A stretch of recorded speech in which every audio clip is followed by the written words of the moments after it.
Good morning, everybody. Thanks for joining us for our webinar today. We have a really awesome speaker. She's going to be talking about the BRRRR method. But before we jump into the education, we're going to run through a couple of quick announcements, share some of the events that we have coming up, and let you guys know what you can expect to see from Quest in the upcoming months. But of course, all of the education that we provide here is just education. We don't give any tax, legal, or investment advice. And of course, do your due diligence when investing with your self-directed IRA. So if you have questions about Quest or about self-direction, where you can get more information or education, feel free to scan this QR code right here. It'll take you to our Calendly, which will allow you to set up a free consultation with a self-directed IRA specialist. We can answer all your questions and help you get some more education as well. Now, we have one cool thing that is the last day today, so you definitely want to take a picture of this slide, save it for your records. If you've been thinking about setting up your account or you've been on the fence, maybe wondering when is the right time, I'm telling you it's today. We have a promotion going on right now where you can earn double the rewards if you submit an application and if you refer a friend as well. So you'll each get an extra earning to your account. So you'll definitely want to take advantage of this. Now, if you find that you like this webinar and you want to learn more, get some more education, we also do in-person networking as well as our online webinars. So in Houston, Austin, and in Dallas, we will have our November Self-Directed IRA Social, which is the rental continuum. We're going to be talking a little bit about short-term, about mid-term, and about long-term rentals. Going to have a panel. It's going to be really awesome. There will be Q&A, so come ready to learn. Bring your questions, and you can sign up for free right here with this QR code. Now, every year we host our really big online conference, QuestCon, and we tailor it, change it up a little bit every year. One year we did private lending, we've done syndications. This year we are focusing on women in alternative investing. Now, men, that doesn't mean that you can't come. This just means that all of the speakers that we're going to have at this event are female. So we're going to be showcasing how to invest with your self-directed IRA, but also creative strategies that you can learn from all of these ladies as well. So it is free. You can sign up right here again on this QR code. It's going to be November the 17th, and it'll be a full day, and it'll end the night at 4 p.m. So we'd love to have you join us, and here's the QR code to get registered. And lastly, if you haven't heard, we are bringing back the Quest Expo, even bigger and better than ever before. In the past, we've had, I think last year it was like 750 check-ins by the end of it, a little over that. And this year we're going to go past 1,000. So we would love to have you guys there. It's going to be in Irving, Texas, right in the Las Colinas area. June 27th through the 29th, 2024. So it is next year. But if you want to go ahead and get your ticket at the best price, because they will go up eventually, feel free, scan this QR code. We'll put a link in the chat as well. You don't want to miss this one. This is the best event that we put on. Most of our education's free, but this one is one we charge a little bit for, but you'll definitely find that the value that you get here is pretty incredible. We've had people say that it actually, changed their investing paths. So I love that. We'd love to see you there. And without further ado, I'm going to go ahead and wrap up my slides and bring on Cameron Tope, who's going to talk a little bit about our presentation today. Thanks, Sarah. Appreciate it. Happy to be here. Good morning, everyone.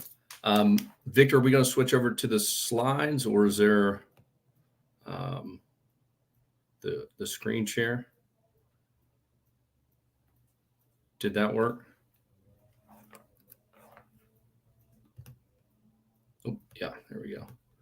Good morning, everyone. My name is Cameron Tope. I'm going to be talking about the BRRRR method today. This is the exact strategy I use to build my real estate portfolio over the past 10 years. retire from corporate America. And I think it's still applicable today. So you might have some questions. Please save all that for the end. We'll answer any questions I can and help you guys through that. But I think, this is a very powerful strategy that helped me, and I think can help almost anybody in real estate. So let's get right into it. Overview. So I'll go over my background and let you guys know, a little bit about me. We'll talk high level through the BRRRR.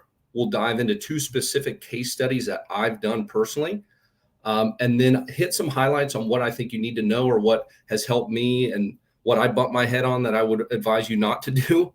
And then we'll talk through a few resources. And then, like I said, leave plenty of time for questions. So if you have anything throughout it, please make a note. I'm happy to answer those throughout this presentation. So background, I'm originally from Ohio. I graduated with an engineering degree and moved here to Houston in 2013. I bought my first property via a house hack in 2014. And then I quickly scaled up using the BRRRR method to having over 30 units, all single family or small multifamily, 2, 3, 4 units, to over 30 units before my 30th birthday. So this strategy allowed me to leave corporate America in 2020. Once I started getting a handful of these properties, the next hurdle became the management side. So I founded Emerson Property Management in 2018. And today we manage just over 130 properties in the greater Houston area. We've been voted 3 years in a row one of the top property management companies in Houston by expertise. So this is a great strategy. I think you guys are going to get a lot of value from this. So what is the BRRRR method? So BRRRR is buy, rehab, rent, refinance, repeat. So buying, you got to purchase the property. The best thing to do is buy it below market value. Obviously, over the past several years, we've had appreciation rates just run through the roof. But if you can, off-market deals, you'll find something if you can buy it below market value. So that's the first piece. Then you'll do your rehab. You'll complete any repairs and renovations that you need to, and with the intent that you're going to raise the value, your after repair value. They call that forced equity, right? You're going to add a bathroom, redo the kitchen. These things are going to raise the value of the property you bought. Then you want to rent it, and specifically to a qualified tenant. How I did this was 12-month leases. Then that takes you to the bank. The bank looks at that 12-month lease. They said, okay, this property is producing income, and then they'll give you money via a refinance. That's the fourth piece. So you do a cash out refinance. I liked local banks and credit unions when I was doing this. It just seems to be easier to work with. If you go to a Chase or a Wells Fargo or one of these bigger companies, your $100,000, $200,000, $300,000 loan is one of billions. Where if you go to a smaller bank, you're one of millions. So I got personally better rates with local banks and credit unions. And then the last piece, and this is where the strategy becomes super powerful, is when you use the cash from your refinance to do this strategy over. So you refi, and then you go and you find another deal, and you just keep cycling this money. So I was doing this in 2017, and I was buying a property every 6 weeks. So throughout 2017, I was using this exact strategy and buying a property every 6 weeks. So I acquired most of my assets throughout 2017. And again, everybody always, how? It's the BRRRR method. So let's get into each of these more specifically, these 5 pieces.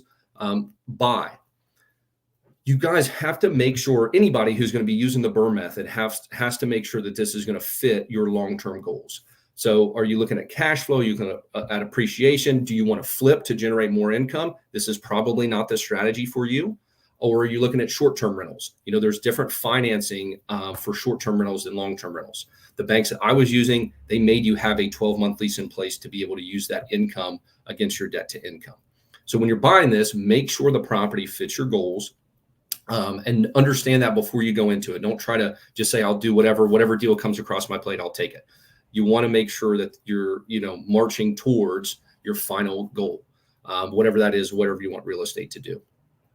Then the second piece, this works best for undervalued properties. So I've been giving this presentation over several years, and in 2020, 2021, very difficult to find undervalued properties. A lot of buyers competing, but now with interest rates as high as they are, property values are starting. Some of them are coming down or staying, at least flat instead of multiple buyers and bidding up above value. So I think you're going to be able to see a better buying opportunities now and being able to pick up undervalued properties. But the most important piece when buying that is you have to know the after repair value. If you don't understand what the property's worth, you don't know if you're going to be buying it undervalued. So understand that. And if you need an agent to help you with that or somebody, make sure somebody has access to MLS and they can help you determine the ARV, because that is one of the most important pieces. So then the third thing, you want to have a plan for how to fund the purchase. So everybody talks about, low and no money down strategies, which are great. I'm not saying anything against those, but typically you have to have money to get the strategy started. So at the end of the day, I'll walk you through a couple of these, of those two case studies. I had to put money up front, at least to do some stuff, and I got it all back in the end, but that might be a month or 2 or 3 months down the road. So you want to make sure that you have some sort of plan to fund the purchase. That could be portions of your own cash, some private money through a Quest borrow. We have Quest borrows that I've personally done this through some Quest borrowers. Hard money, going to a hard money lender or a partnership or JV. Hey, I'm going to go find the deal. Somebody bring the money, and you guys, split the equity or figure out how you're going to split the equity. So understanding that upfront is also extremely important, because you don't want to find the deal and then be struggling to try to build a relationship with somebody to get some private money or hard money or, the last minute partnership. You don't want to do that. So understand that as well, and make sure you're, the old analogy, dig your well before you're thirsty. So start building those relationships, cultivating and finding the money beforehand. And then when you have the deal, you know exactly who to go to and how to get it quickly. So that's buying. That's the first piece. The next piece is rehabbing. So there's 3 main components here. You want to have a trustworthy, reliable contractor. Now, for some people, that is extremely difficult to do. It took me a long time to find that. The easiest way to do it is referrals. Just go out, start asking folks that are doing deals, who their contractor is, or if you can borrow them. Especially as a new person or somebody that's maybe just doing a couple deals, you're not really going to steal their contractor. A lot of people are worried about referring out their contractors and them getting tied up with that other person because they're doing so much work. But if you tell them, hey, I'm just doing 1 or 2 deals, I just need a referral every now and then, or somebody that can help me out maybe once a year, maybe twice a year, you shouldn't have any problem with referrals. And then you always want to get multiple bids. So I have seen just wild different numbers for installing LVP flooring or putting in carpet or painting a house. So, you see it from $1 a square foot to $5 a square foot, which is a big difference in the end. So make sure you get multiple bids. Some of those folks might take advantage of you, or they might be so busy that they don't want to do it, or they'll only do it if they can make a lot of money. So they'll give you a super high bid. So get at least 2 or 3 bids or more when you're first starting out. And then you got to be cognizant when you're working with contractors on scope creep. I've had this happen several times and had to learn it over the years. They go in, they tell you, this is what it's going to be. Here's the scope of work. Here's the bid to fix this property up. And then, next thing you know, towards the end, well, we actually have to do this. Well, there's a door that needs replaced. Well, we got to do the garbage disposal. We have appliances need to be put in here. I forgot those. And next thing you know, your $10,000 scope just went to $15,000 or $20,000. And contractors are very good at this, and some of them probably a lot more than others. So just be cognizant of that. Don't let scope creep come into your scope. Make sure you do a very thorough scope of work. And scope of work sounds fancy, but all that is just laying out exactly what's going to be done. We're going to replace 4 doors. We're going to paint every room, or we're only going to paint this room. We're going to replace the kitchen countertop with granite. Whatever it is, just make sure you lay it out. It doesn't have to be anything fancy, but if something isn't done, you can always go back to the scope and say, hey, I paid you to do these 5 or 10 things. There's only 2 of these that are done, or all but 2 or 3 are done. So make sure that that scope's in place. It's super important. The other thing is time is money. When that property is sitting vacant, so you've just purchased the property and you want to get started in the rehab, every day that property costs you money, whether it's your own cash that you're using or cash from private money or hard money. You have the interest that you're going to be paying them. You've got utilities, taxes, insurance. You've got to set up all that stuff ahead of time, and you're going to have to do that until you sell the property or, refi and get a tenant in place. So make sure that you understand that the holding costs on property trips up a lot of new folks, and it can be, I mean, it can wipe out your cash flow or extremely change the metrics and the financials of what you thought you were going to get. So be cognizant of that. Have everything lined up, I guess is what I'm getting at. Make sure you coordinate to, okay, I want this contractor or these 5 contractors to go in here this day and give me a bid. I've got already the utilities set up with Reliant, my lawn guy set up, blah, blah, blah. All that's lined up.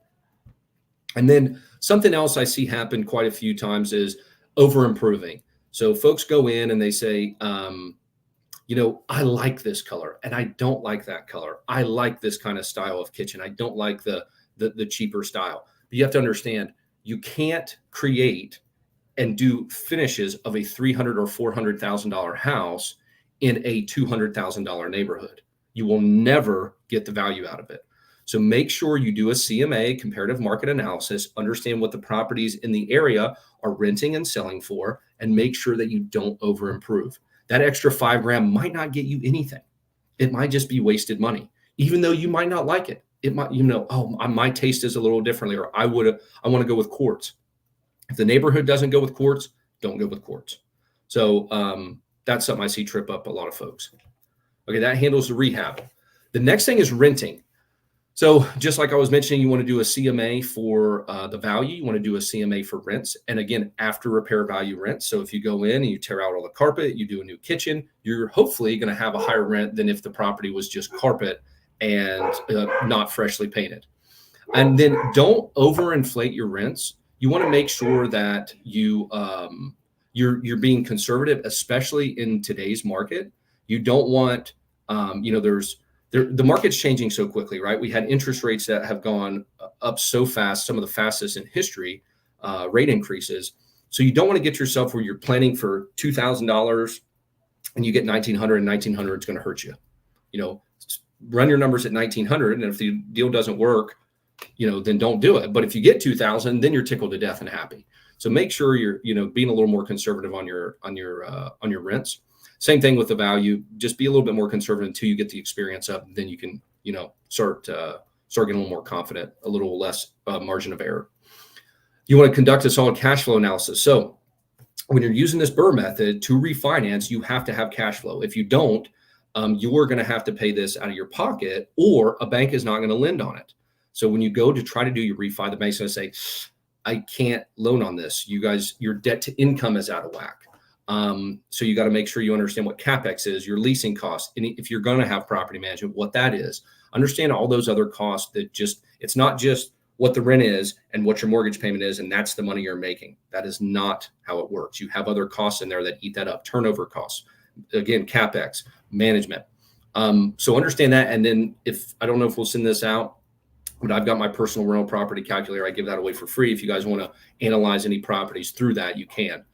And then the last one is placing a qualified tenant. So I have seen fantastic properties get run straight into the ground by placing bad tenants. We had an owner come over from another management company. This is just, you know, less than 6 months ago. He had 100% eviction rate. Every single tenant he placed in that property, he had to evict. And if you think about it, there are vacancy costs, so you're losing that. Every month of vacancy is 8.3% of gross rents lost. So you're losing vacancy. Then you have to fix the property because of anything they damaged. And it's a big mess. So make sure that you're placing a qualified tenant in there. You can use an agent or somebody to do that. We give away our qualifications and standards for free on our website. So if you guys want to go over there and check out ours, I'm happy. I mean, just take it, use it. We've tested them. We have less than 1% eviction rate, but I can tell you that great properties can be run on the ground with bad tenants. The next piece, refinancing. So again, I mentioned I personally like local banks and credit unions. They seem to offer a little bit better terms. You can build relationships. Maybe you make a decent deposit of $50,000 or $100,000. You get all sorts of perks and benefits. So, and not that you have to have $50,000 or $100,000, but your dollar means a lot more and goes a lot further at local banks than, again, the Chases and the Wells Fargos of the world. So you want to make sure that if you're going to build relationships, just be honest about what you want to lay out too. Hey, this is what I'm trying to do. Can you guys do this? And some people have seasoning periods and other things that they might be able to meet. And some banks just flat out won't do it. When I was trying to do the BRRRR method in early 2020, when COVID started, they actually shut it down. There were several banks that just said, we're not lending on residential right now. So understand, and that's why I'm saying you want to do some of your due diligence and homework up front to be able to find that money up front and partner with them, because you do not want to have private money at 10, 12, 15%, 18, 20% with points. And you have to hold that property at that kind of interest rate because you can't find a bank to refi you. And again, build a relationship. These folks have in-house loans. So I actually have a bank in Ohio that I work with, a local credit union there. They do not, all those loans I have up there, I think I have 17 loans up there. None of them are on my personal credit report. So some of them will do not Fannie Freddie. So they won't show up and count against your debt to income and account against, when you go to apply for a car or any other sort of loan, they won't even show up. So that's the other benefit. Again, get pre-approval and understand what your current interest rates are. You want to do this beforehand. Pre-approval is last 30, 60, 90 days. Again, with the interest rates changing as quickly as they are over the past 6, 12 months, it's probably good to get a rate lock if you're serious about this. And usually you can extend that for a marginal cost. But you don't want to go in and thinking you're getting a 5% rate on this on a rental property and it being a 7 by the time you go to refi. That could really hurt your cash flow. And then your W-2 helps a lot. I see a lot of these influencers talk about not wanting, get out of your JOB, just over broke. My W-2 job when I was working in the oil and gas business was my competitive advantage. You are so bankable with a W-2. Now that I'm self-employed and I've been self-employed for several years, it's harder for me to get loans. There's more documentation that's required. So you don't just try to get out of your W-2 as quickly as you can. Now, if that's your goal, I get it, totally understand, but I can tell you that your W-2 job will help you qualify for financing. And financing in a long-term rental portfolio, the difference of a couple points can mean a lot in cash flow. Once you have a $500,000, $1 million, a $2 million rental portfolio, and you have $500 or $1 million of debt against that, a couple percentage points can mean a lot, can go a long way. So don't always just try to get out of your job super fast. If you do, that's cool, but just understand that your bankability goes down and you're probably going to be paying higher rates. You've kind of seen this theme from me throughout this presentation. You got to be cautious of your cash flow. A good rental property might make a couple $100 a month, but if you analyze that poorly or don't understand how to do that, you could be in negative cash flow territory and having to feed this. And you're making $30, $40, $50, $60,000 a year, and you've got to replace an AC system. That's $5,000. That can sting. Maybe you don't have the money for that. And then you have to sell to a wholesaler. And then it gets uglier, or fire, sell the property. It can get really bad. The other thing is when you refi with the BRRRR strategy, typically you're going to be between 70 and 80% loan to value. So if the property's worth $100,000, the bank will give you between $70,000 and $80,000. That's typically what they do. So that's kind of the higher end of leverage, what they say. There's obviously, you have house hacking where you can put, there's VA loans and other loans where you can put less than 5% down. But in the BRRRR method, typically you're going to be between 70 and 80% leverage. So that's considered on the higher end. So if we have a crash or rents compress, make sure you understand your cash flow. Okay, then this is the last piece. Again, once you do this and you get some or all of your money back, the repeating is where this thing you pour gas on the fire, it can take off. If you're going to be marketing and looking at these things for off-market deals, again, this is what I did. I was finding off-market deals. This is where I found I'd say majority of my deals. A couple realtor leads, but majority of them were off-market. You want to continue to market. I used to do bandit signs, and I did direct mail, and then you start building relationships with wholesalers and other folks. But keep marketing. If you want to have a portfolio of 5 to 10 properties, and if you do, I am 100% convinced that you can retire. If that's 5 years, 10 years, 20 years, but if you can build up a rental portfolio over 5 to 10 years of just buying a property once or twice a year, you can do it. I mean, unless you have I guess Jeff Bezos and Bill Gates spending habits, then you should be. For most 95 or 99% of Americans, 5 to 10 rental properties will really set you up well for retirement. So stay the course, continue to market. I had deals that would come up once, and then I might go on a dry spell for 8 or 9 months and not have another deal. And I told you in 17, I was just hitting deal after deal every 6 weeks. So continue to market, continue to be looking for deals. You never know when they're going to show up. The other thing is be cognizant of the market conditions in your cash.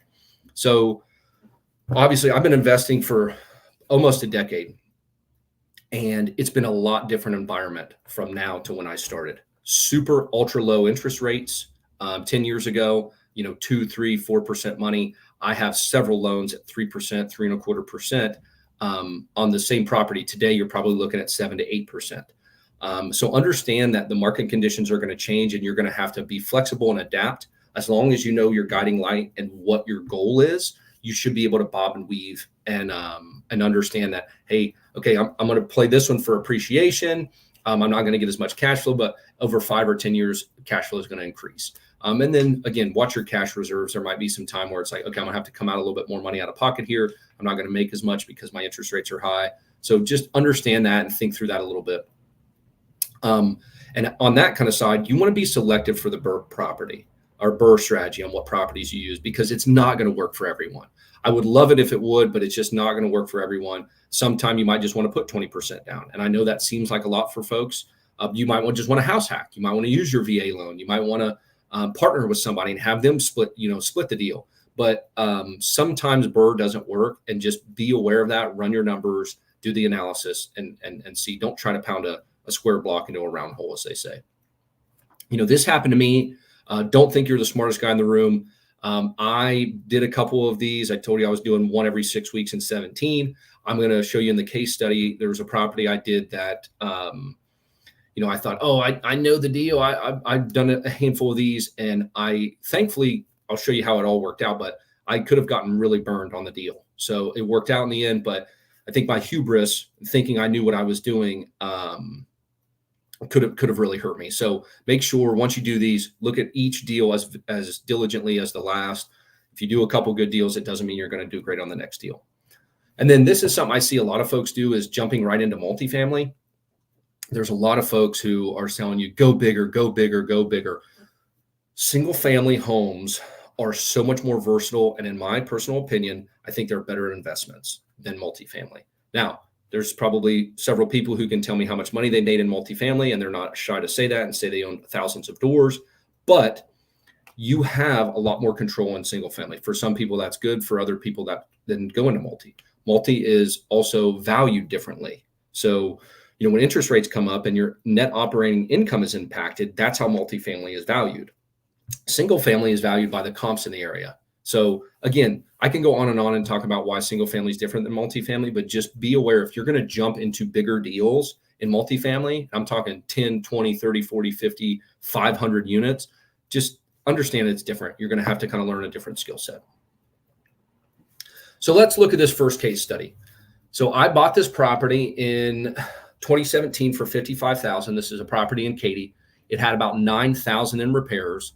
It was $2,500 in closing costs, which makes me all in about $66,500. And I know what y'all are thinking. How did you buy a property in Katy for $55,000? A lot of marketing, and this was probably one out of 100, 150 deals and people I talked to and sellers I talked to. Once we did that, the deals are out there. Maybe you can't get anything at 55 grand anymore, but you can find deals still. ARV, 133 from the bank. They did an appraisal. It was 133. So they gave me 80% loan to value, which was 106,400. I had closing costs of 3,800, and the net cash I received was $36,100. So that 106 I got from the bank, minus the 66,500 that I put in, minus the 3,800 in closing costs, gives me that 36,100. So I got paid. Now, this is a good deal. This is a home run deal, right? I'm not saying this is every single day, but this is a really good deal. I got paid $36,000 to buy this house. So at the end of the day, I had a property, a rental property that I got paid $36,000 to, and I got, a great rental property. These are not everyday deals, right? Like I said, I've talked to a lot of people, and I want to show you what it rented for in 17. I want to talk a little bit about what it's worth today. So in 2017, it rented at $1,300. it was about $130 a month net after everything was paid: principal, interest, taxes, insurance, sets money aside for CapEx, property management, leasing fees. So, $130. Nobody's going to say that's a screaming deal. Some people are like, dude, that doesn't even cover my cable bill. I get that. But look at what it does today. So in 2013, I just pulled these. They just rented right now at $1,811 a month, and it cash flows net $567 a month. So that's, again, after principal, interest, taxes, insurance, everything, it nets almost, a little over $550 a month. The value is now $225 on that house. When I bought it 5 years ago or 6 years ago, it was worth $133.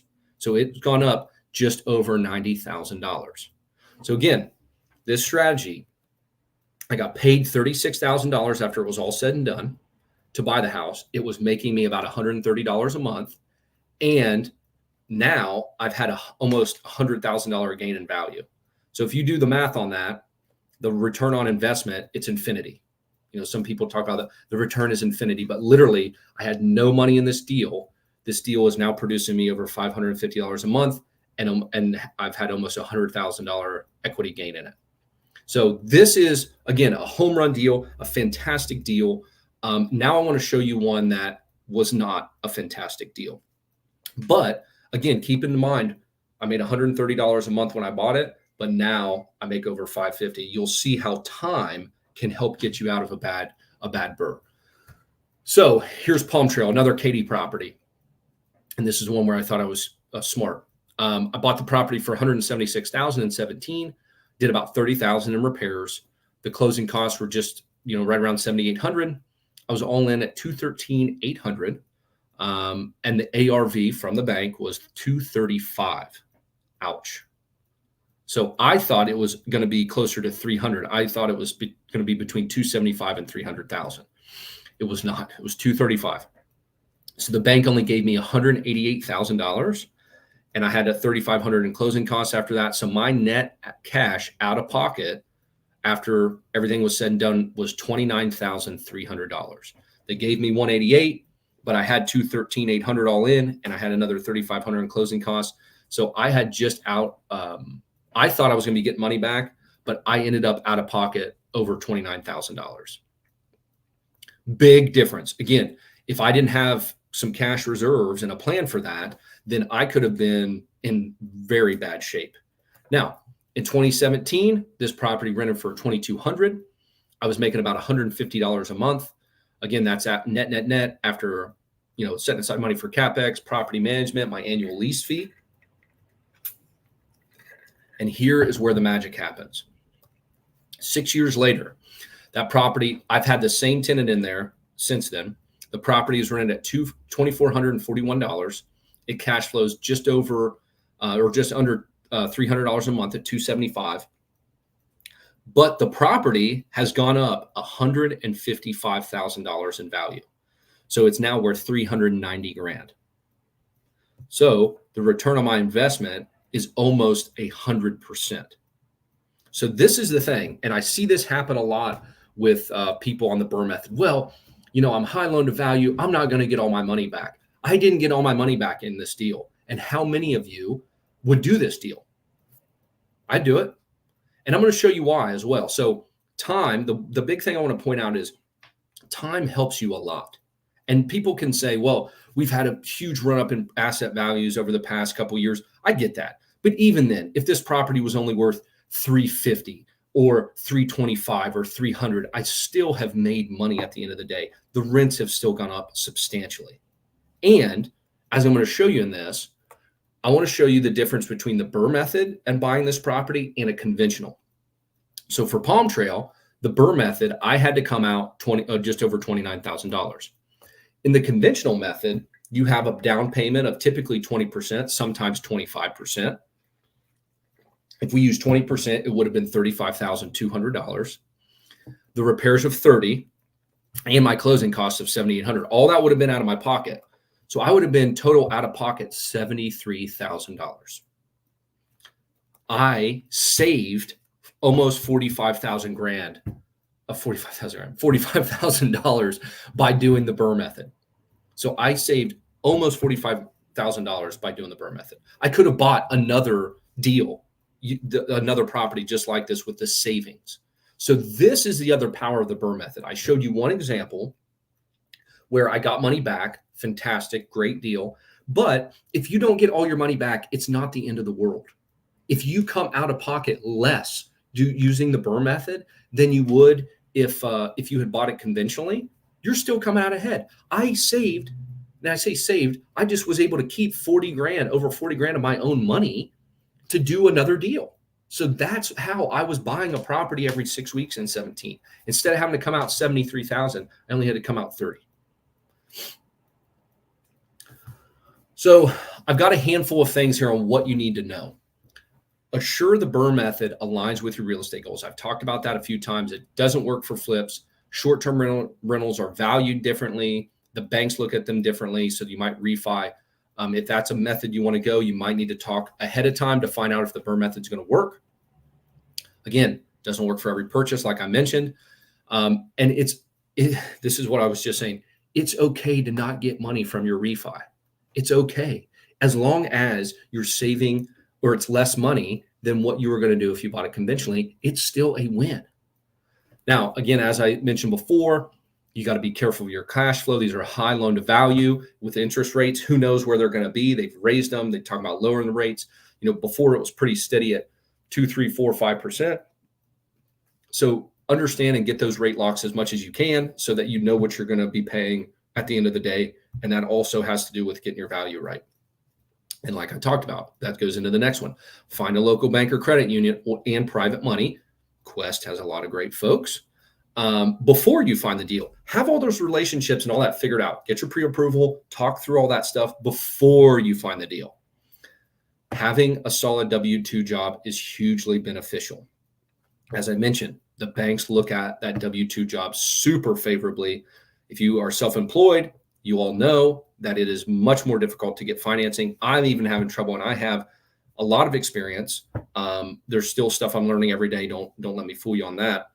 But they still scrutinize my deals when I'm buying stuff because I don't have a W-2 job. There's more paperwork I have to send in. There's stuff I have to send in about my rental portfolio. Having a W-2 job is super helpful. And then the other thing, like I showed you that Young Meadow deal, that was a home run deal. And it doesn't fall right in your lap. This took, like I said, hundreds. I've sent out tens of thousands of mailers. I talked to probably thousands of sellers, dealt with thousands of phone calls to get a handful of these deals. So if you're persistent and consistent, you guys will find these deals, but they're not just like tomorrow, you're just going to pull up the MLS or HAR and find the deal. It's just not going to happen. You might. There's diamonds in the rough every now and then, but consistently doing that is where you're going to find these. Y'all, this is simple. I understand it's not easy. This method is super, super simple, but there are a lot of steps through it. So it's not easy, but once you get these down, it is very, very simple. And then the other thing, like I showed you on those, you have a high loan to value, so you may or may not cash flow in the beginning. You might have marginal cash flow, but time helps you so much in real estate. I mean, if I told you you're going to spend money and buy a rental property, it's only going to make you $150 a month. Some people would say, I'm not even going to do that. It's useless. But when you see over 5, 6, 7 years on how much the rents have increased, so how much your cash flow has gone up and how much the value has gone up. I will say this. I used to think that cash flow was king. That was everything because I wanted to get out of my W-2 job. I have made far more money, far more, it's not even close, in equity appreciation or, appreciation from the asset prices than I have from my cash flow. Now, you need the cash flow to be able to pay your bills and make sure that you can cover any unexpected expenses that come up to your rental properties. But when that property goes up, you saw both of those, almost 100,000 in value, over 150,000 in value increase. That's a long time to make that back at $300 a month, which would be a good cash flowing rental. I'm not saying it's bad to have a $300 a month cash flowing rental, but you'll make more money over time in appreciation if you buy in solid areas. So resources, Quest, Sarah mentioned a handful of events up front.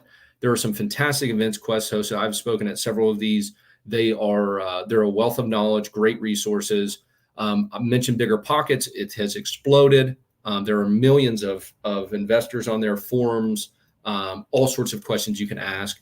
And then we have our link tree over here. If you hold your phone up, you can use that to get a link to our website, which will have a bunch of information on there, those guides and all those free resources I was talking about. Those will be super helpful if you're looking to do some analysis on a rental calculator. They're all free, and actually free, not fake free. Yeah, that's it. So I'm going to take any questions you have. I don't know how we want to switch this over, or Victor or Sarah, or how we switch it over or take the questions. If y'all want to pull me up, yeah. So we might have some questions. I just asked in the chat if anybody has any. I'm not able to see them, but if we do, we'll get them pulled up here. But thanks for coming on and presenting today. So we do have one from this user. Is the BRRRR method still viable given the high interest rates? I believe so, because again, you might have a lot of money less out of pocket. So you might be able to save money. Just that example I gave you with Palm Trail, where you could buy it conventionally or with BRRRR. As long as you can, stomach the cash flow difference or not having as much cash flow, the BRRRR method still works, and it still works phenomenally. And I mean, I don't have a crystal ball, but I would guess that over the next 5 to 7, maybe 10 years, we're probably going to see interest rates come down a little bit. So if you can stomach, and again, I would be cautious buying a negative cash flowing property, but you can always refi several years later. Understand there are closing costs that come with that. But if rates come down and you can get a 5% rate instead of an 8% rate, and that increases your cash flow $300 or $400 a month, and you've got appreciation over that time, yeah, I would pick up, if you can pick up good assets and it lines up with your goals and you understand that, hey, I don't exactly know when I'll be able to refinance, I still think that the BRRRR method works. It still works. Now, there are seasoning periods and some other stuff. So speak with the bank, again, get your pre-approval, but I still think this is a great method and a way that to not have as much money out of pocket so you can buy more deals. Awesome. Thanks for answering that question. Yeah. So Aaron asks, what is an example of when BRRRR doesn't work? So if you're going to flip, doesn't work. If you're going to buy the property at a high, almost 100% of market value, doesn't work. So if you're not going to do a huge equity add, doesn't work, because you have the closing costs. So the real benefit is when you can buy below market value or add a lot of value through forced appreciation by adding another bathroom, adding square footage, doing a huge renovation. If you're not going to add a lot of value or buy a lot of value by buying it below market, it's not going to work for you. Yeah, great answer. Do we have any other questions? Okay, here we go. Thanks so much for your time. Can you go over the calculation that you used for making your max offer on a property? So I could go over that, but I think that would best just go on our website. I've got that rental property calculator. That's my personal one. It'll show you kind of the buy box. Green's good, red's bad. It's free. It'll walk you through all that and talk through, CapEx. It'll put all those numbers in there, estimate your appreciation, do all the calculations for your mortgage payment. So you can put in interest rates and change anything. And what might be my maximum offer might not be yours. I took a lot more risks when I started because I wanted to get in and learn. So now I'm a lot more picky on my deals. I don't buy everything that comes across my desk. I just had something that came across in South Park area, not a high appreciation play, not a lot of cash flow. I'm like, I'm not going to do it today. 5 years ago, 10 years ago, I might have done it. I might have done the deal. So everybody's a little different. Make sure you can use that calculator and play with it, but make sure that it's going to align with what you want. Awesome. I don't know if we have any other questions, but we would love it if you could put your information in the chat. That way we can pull it up here so that they can get one last look at it. But Cameron, thank you so much for joining us on this Saturday. Hope everyone that was on the webinar as well got some value out of this. As a reminder, we have all of our Quest events as well. And if you have any questions, feel free. You can always go to our website, questtrustcompany.com, learn about self-directed IRAs or talk to an IRA specialist. Alrighty, we've got the contact information for Cameron down there. Do you have any last words for our webinar? No, I appreciate you guys. Thanks for putting this stuff on. Education is the most important thing. I wouldn't have been able to do anything, that BRRRR method, if I didn't educate myself and go out to events like y'all host, rub elbows with great people that taught me this. I didn't figure this out on my own, right? This is education from people way more experienced than I am. So thank you guys for allowing me to share that with people. I think it's a fantastic strategy. And I think, Quest, we borrow private money to do a lot of BRRRR method stuff. So hugely helpful. Absolutely. Self-directed IRAs are a great resource for that. Absolutely. Alrighty, guys. Well, thanks for tuning in. We will see you next Saturday, same time, same place. And y'all have a great day. Thanks, Sarah. Bye.